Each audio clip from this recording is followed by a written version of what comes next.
Hello and welcome to the France 24 interview. Our guest today is Jimmy Carter, the former president of the United States. Mr. President, thank you very much for being with us. Since you left the White House, you've been a very strong advocate on democracy, but lately you've embarked on a very strong advocacy campaign in favor of women. You wrote a powerful book called A Call to Action, Women, Religion, Violence and Power. Yes. Why this advocacy for women? You're not the only one, but why did you feel you needed to speak up on this specific issue right now? We've had a chance to see, perhaps more than anyone else, the plight of women and girls throughout the world.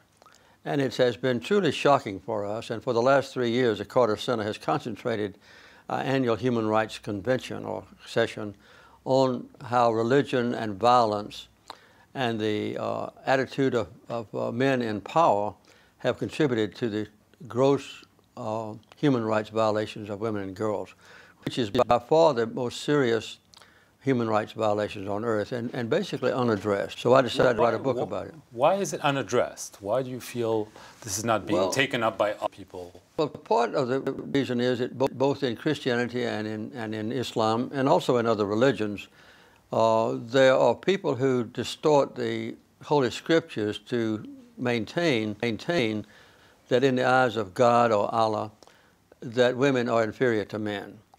And for instance, my wife and I withdrew from the Southern Baptist Convention about 15 years ago.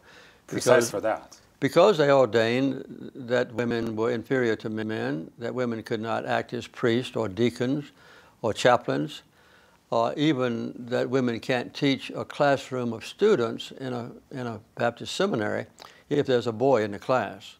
Because you can find individual verses out of the 30,000 or so in the Bible that maintain all these things when they ignore the basic premises of Christianity, which is that Jesus Christ always treated women as equal or superior and went out of his way to prove that women were equal in the eyes of God. And the same thing applies in other religions as well. Also, I think that America and other countries in their internal affairs and also in going too rapidly to armed conflict have promoted the idea that violence is acceptable. One quick statistic is that we have about 7 times as many people in prison in America now as we had when I was president. And 8 times as many black women are in prison now as there were in 1980 when I left the White House. And we also have a death penalty in our country and in many other countries, as you know.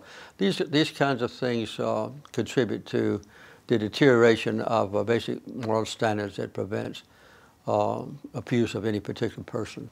For you, I mean, there's a whole list of discriminations. Yes. But for you, what is the most worrying one against women? Is it female circumcision? Is it honor killings? For you, if you need to pick on a policy list, which one would you address in a very sensible way right now? It's the murder of baby girls by parents. Murder. The murder of baby girls by parents. And more recently, with the advent of sonograms, the abortion of a fetus when the parents know that the newborn baby is going to be a girl. For instance, there are now about 160 million females missing from the face of the earth. You mentioned religious leaders. I understand you had an exchange of letters with Pope Francis. He's supposed to come to the United States. He's indicated that he wants to change things inside the Catholic Church. Obviously, there's a lot of resistance, especially on those issues. Do you think he is really willing to change the place of women in the Catholic Church? I don't think that, that the Pope is going to authorize women being priests or even deacons in the church. Do you regret that? I regret that, but he has, in his response to my letter, he told me that he would predict that under his leadership that women's role in the church would be greatly expanded. And you trust this? And I trust that he will carry out that commitment. He's already done so by appointing women, for instance, to a committee that assess the abuse of children, including little girls by priests. So he's made some moves in that direction. He's made some speeches independent of my letter. But as far as going all the way and letting women be treated exactly equal to men, in the eyes of God. I don't think the Catholic Church and the Southern Baptist Convention and others are willing to do this. Okay. An area where he did play a role was the rapprochement between the United States and Cuba. Yes. The Pope did play a role. Obviously, President Obama also played a role. You tried yourself when you were in power. Cuba was just taken off the U.S. State Department terrorist list, so it seems things are moving. How would you describe this development? It's a very worthwhile development. It's long overdue. When I was in office, I removed all restraints on Americans' travel to Cuba. They were later reimposed. And I also established an interest section, which is just short of an embassy. We have about 300 people working now in the former embassy in Havana because of the action that I took while I was president. So I've been waiting to see that one of my successors would move, and I'm very glad to see that President Obama has finally taken limited steps so far. Right. And you think this will go all the way? I hope and pray it will. We should lift the embargo or economic sanctions against the Cuban people, which only perpetuates I think the dictatorial policies of the communists, and it lets the Castro brothers blame all of their economic woes on the United States embargo. And I think if we lift that, it would be good for our country and for Cuba. You're confident Congress will do that? No, I'm not confident, but I hope that they will. An area where you recently traveled with another group you're involved with, the elders, who are prominent former heads of state and government, is the Middle East. You went there, you went to Jerusalem. Once again, you raised the alarm, said another Gaza war is possible. There's no prospect for peace anymore. On that issue, are you disappointed by the Obama administration's record? I think that John Kerry, Secretary of State, did the best he could. He was very aggressive, and he failed. And he failed because of the presence in the leadership of Israel by Netanyahu, who I think is the main obstacle. He's been a disaster for carrying out the policies even of all his Israeli predecessors.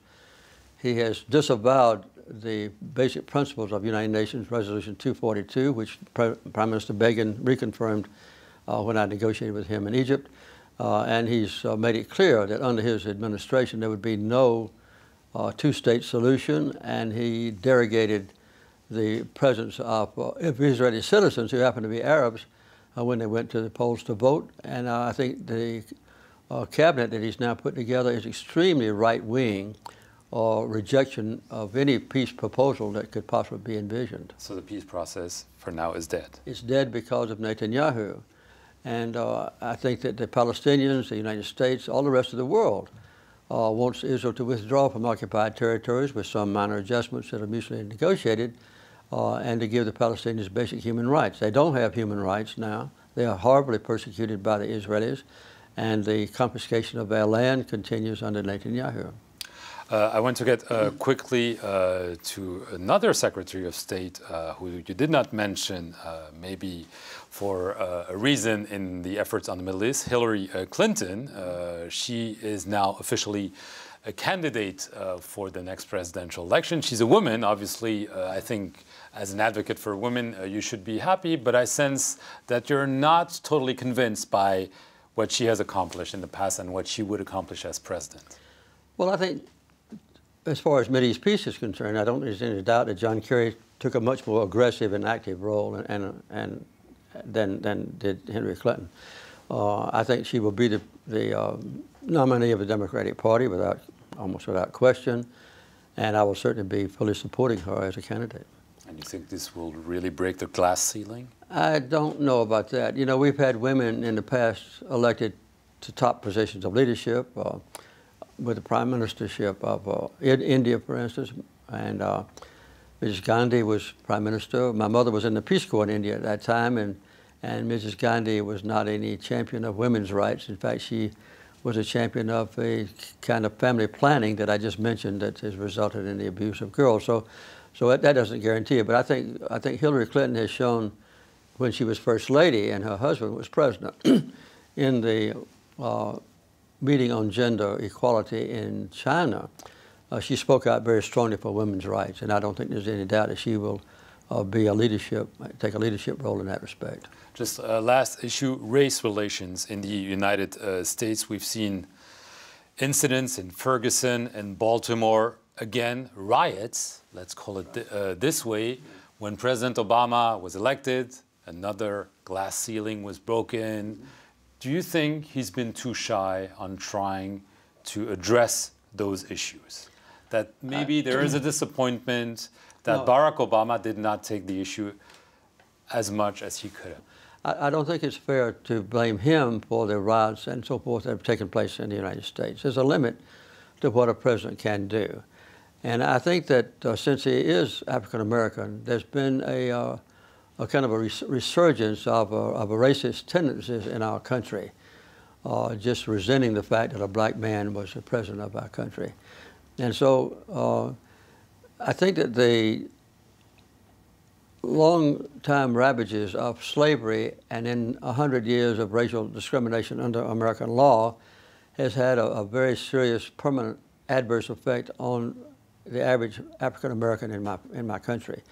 And they still don't have equal participations, for instance, in local police forces.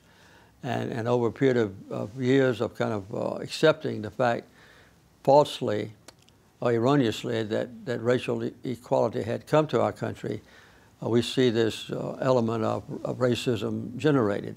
And that has been demonstrated quite vividly lately in the mistreatment of black suspects by some local police forces. And so this is something that's been very serious for us. And I think we need to correct that problem. And maybe the disturbances that we've seen in America lately on the race issue, which you mentioned, will bring about some long overdue reforms. Okay, President Carter, thank you very much for all your time. Thank you very much for watching this edition of The Interview here.